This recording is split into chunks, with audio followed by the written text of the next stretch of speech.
मुफ्ती तारिक मसूद के बयानात के लिए मुफ्ती साहब के ऑफिशियल चैनल मुफ्ती तारिक मसूद स्पीचेस को सब्सक्राइब करें।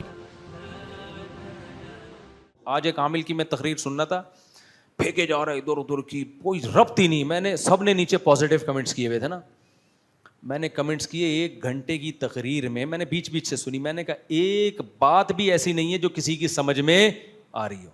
मैंने तो बहुत अरसे बाद किसी आमिल को सुना है कि देखें शायद ठीक हो गए हों, तो अंदाज़ा हुआ कि 20 साल पहले जैसे छोड़ा था 20 साल के बाद भी वैसे के वैसे। तो आमिल लोग ये बहुत हरकत करते हैं, खूब समझ लो, बीवियों पे कब्जा करना, क्योंकि ये बड़े मिलनसारी से बात करते हैं और फिर ऐसा औरत को ये लगता है कि भाई मेरे मसाइल का हल इसी के पास है, इतने बड़े नेक हैं तो शादी ही क्यों ना कर लो। फिर ख्वाब में भी आ रहे होते हैं वही आमिल। तो खैर, अभी देखो एक खातून का किस्सा आया। वो क्या कर रही हैं, कपड़े जल रहे हैं ना बैठे बैठे, शौहर परेशान, मेरे घर में जिन्नात हैं, बीवी के कपड़े जल जाते हैं बैठे बैठे। मैं तो एक ही जवाब देता हूँ, भाई कोई शोबदेबाजी है, और अगर जादू भी है ना तो सूरह फलक सूरह नास के अलावा कोई हल नहीं है। बाद में क्या पता चला, बेगम साहिबा सिगरेट का वो लिया हुआ खुद ही जला रही हैं चुपके से, शौहर को ये बावर कराने के लिए कि मुझ पे जिन आ रहा है। कहानी कुछ और थी। तो बड़ी बड़ी कहानियाँ होती हैं भाई, बड़ी बड़ी फिल्में मार्केट में चल रही हैं, सही है ना, कभी भी धोखे में ना हुआ मिलोगे। तो बाज़ दफ़ा मालिक मकान ने किराएदार से घर खाली कराना होता है, तो वो पंजे ला के ना रात को छाप देता है, खून की छींटें मार। बहुत आसान है कि तुम खाम खामे किराएदार से पुलिस पे थाने में इधर उधर जाते हो, मसूर की दाल ले जाके रख दो। लोग इतने वहमी है ना, कहेंगे कुछ है। मैं अपने घर के वाकया सुनाने नहीं चाहिए, क्या यार किस्सा सुना ही देता हूँ यार, बहुत पुराना हो गया, अपने घर का किस्सा है, लेकिन यार छोड़ो यार सुना देता हूँ। घर वाले बहुत गुस्से होंगे, देखेंगे फिर कट कर देंगे इसको। मैंने जब शादी की ना, तो मैं चाहता था मेरी जो फर्स्ट वाइफ है वो सामने घर चली जाए, सेकंड वाली दूसरे घर में आ जाए, क्योंकि सेकंड और थर्ड का ये था कि इकट्ठा रहना है उन्होंने, उसके लिए ये एक पार्टीशन कर देता, घर थोड़ा बड़ा था ये। अब फर्स्ट वाली को कौन लेके जाए, वो कहाँ जाएंगी, पहली वाली कहाँ दूसरी के लिए घर खाली करती है ना, ऐसा होता नहीं है। मैं बड़ा परेशान था यार, कैसे समझाऊं। खैर अल्लाह की कुदरत देखो, मैं एक दिन जिम से आया, मेरी आदत थी कच्चा अंडा पीने की ना जिम से आने के बाद। ये मैं पहली दफ़ा एक्सपोज कर रहा हूँ 15-10-12 साल के बाद, किसी को नहीं बताया मैंने, इस स्टाइल से। कहीं छप्पड़ में किसी को बता दिया हो तो एक अलग बात, घर वालों को भी नहीं बताया। मैं आता था और कच्चा अंडा पी जाता था जिम के बाद। तो एक दिन मैं जिम से आया, घर में मैंने फ्रिज खोला, किचन में फ्रिज, घर वाले कहीं किचन में काम कर रहे थे, मैंने फ्रिज खोला, 2 अंडे पड़े हुए थे उसमें, कच्चे अंडे मैंने 2 पिए, और वो छिलके मैंने इतनी स्पीड से, मेरी स्पीड बहुत है घर में भी, ऐसे भागता हूं मैं, तो ऐसे मैंने जाके ना गेट के बाहर डस्टबिन में रख के आके खड़ा हो गया। अच्छा, घर वालों को नहीं पता कि इतनी स्पीड से ये सारे काम हो चुके हैं। घर वाले ये समझ रहे मैं फ्रिज के पास ही खड़ा हुआ हूं। अब घर वालों को अंडा पकाना था, घर वालों ने खोला तो अंडे गायब। अब किसी के वहमो गुमान में भी नहीं कि यार एक आदमी शू करके कच्चे अंडे पिएगा। मेरा मामूल नहीं था, उस दिन मैंने पी लिया, कभी कभार पीता था मैं, घर वालों को नहीं पता था ये कभी कभार कच्चे अंडे भी पी जाता है। अब नहीं पीता मैं, डॉक्टर कहते हैं पका के पीना चाहिए, कच्चे भी पी सकते हैं। तो मेरे घर वालों ने बोला भाई इस घर में जिन्नात है।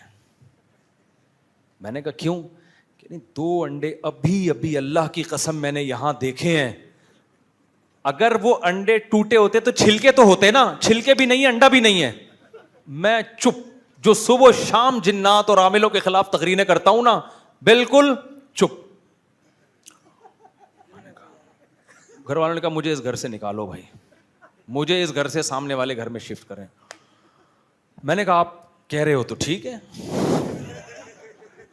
बड़े आराम से ना हमारा सारा सामान सामने, बगैर किसी झगड़े, बगैर किसी, अब तक नहीं मैंने बताया, अब खुल जाएगा अगर वीडियो में चला गया तो।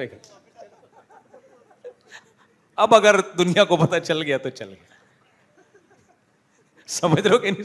इस किस्से को मेरा ख्याल है ये 2008 या 9 का किस्सा है, 2009, 8 या 9 का वाकया बता रहा हूं आपको मैं।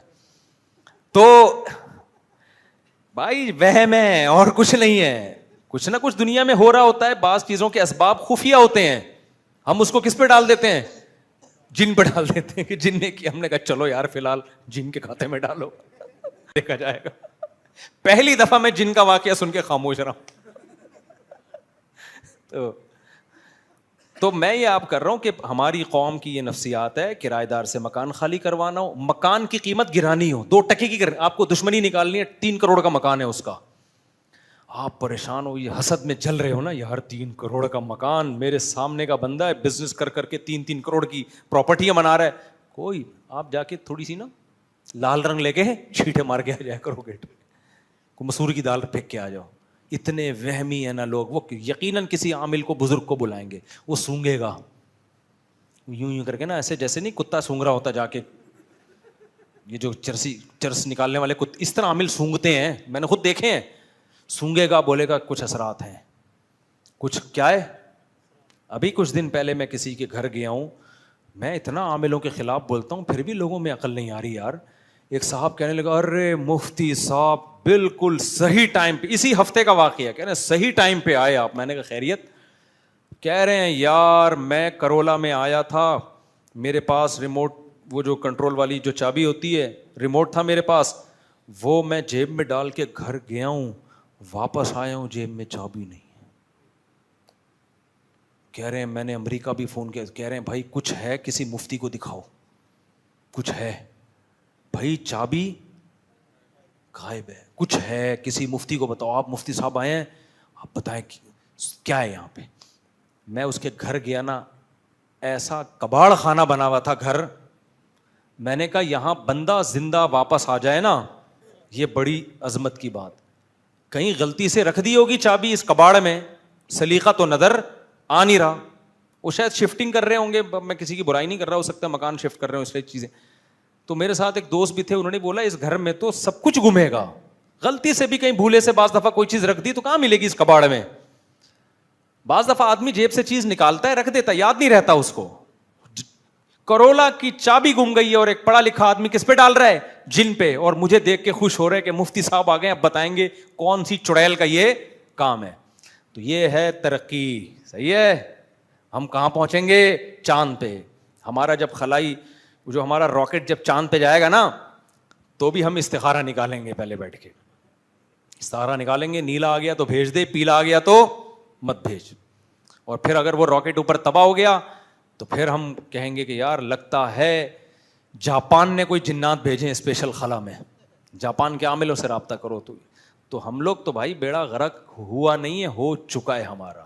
ہر چیز میاں بیوی کا جھگڑا ہوگا, اپنی غلطیوں کی اصلاح کی کوشش نہیں کریں گے, دیکھیں گے نہیں کن باتوں پہ جھگڑا ہو رہا ہے, فوراً ڈال دیں گے کسی نے کچھ کیا ہے. رشتے نہیں ہو رہے لڑکیوں کے, تو میں چیخ چیخ کے تھک گیا بھائی, 2 3 شادیاں نہیں کرو گے تو رشتے نہیں ہوں گے نا, اس پہ نہیں سوچیں گے.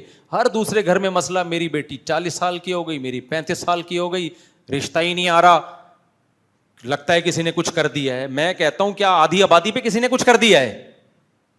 کون اتنا فارغ بیٹھا ہوا ہے ہر گھر میں رشتوں کی بندشیں لگا رہا ہے؟ دوسری تیسری والے کو تو ٹھک ٹھک سے کیا ہوں گی, دے دنادن شادیاں ہی شادیاں. دیتے ہی نہیں ہے دوسری کو, نہیں جی بڈھی کر کے مار دیں گے نا, دوسری پہ نہیں دینی تو بٹھائے رکھو آپ اس کو. تو جو نیچر نے حل بتایا ہے اس حل کی طرف آنا پڑے گا. اس کے علاوہ کہیں بھی جاؤ گے, فطرت تھوڑی کبھی معاف کرتی ہے بھائی. فطرت سے بغاوت کرو گے, فطرت معاف نہیں کرتی ہے.